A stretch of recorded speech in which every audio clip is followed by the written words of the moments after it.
From Beyond Your Sight, investigators now a week from today, Oregonians will pick a new top law enforcement official for the state. One of the candidates for Attorney General is promising to crack down on teen prostitution. At the same time, she has a link through family to a website accused of being a primary conduit for human trafficking.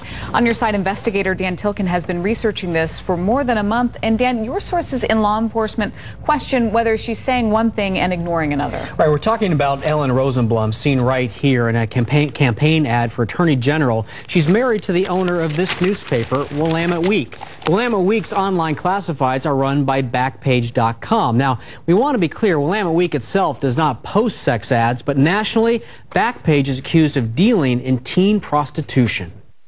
And we need to do the best that we can. Ellen Rosenblum was a longtime judge. If you listen to audio of a campaign speech from March, she's promising to go after those exploiting children. But I hope to expand it to child sex trafficking because I believe that there is a connection between the internet and sex trafficking. If you go to the website for her husband's newspaper, Willamette Week, and click on classifieds, you'll see a list of legitimate ads. Until last week, you could also find a section for massage, some of them risque in nature.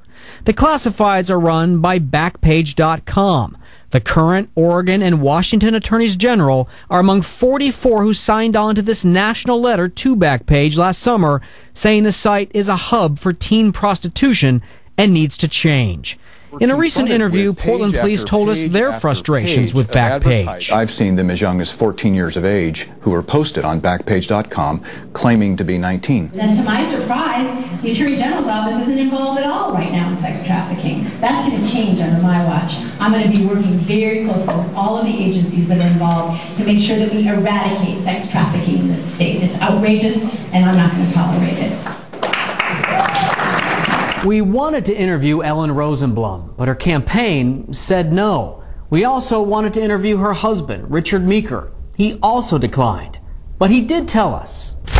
Willamette Week eliminated escort advertising in its paper edition years ago at a great loss of revenue. Meeker said that months ago he instructed Backpage to remove any adult ads. But because Backpage hosts the classified section, you can still get to Backpage's own adult ads through Willamette Week by clicking on links that take you to the Backpage site itself. Meeker told KATU to suggest that Willamette Week is the source of sex trafficking in Portland is just flat wrong, and to try to use it to embarrass my wife is just unfair.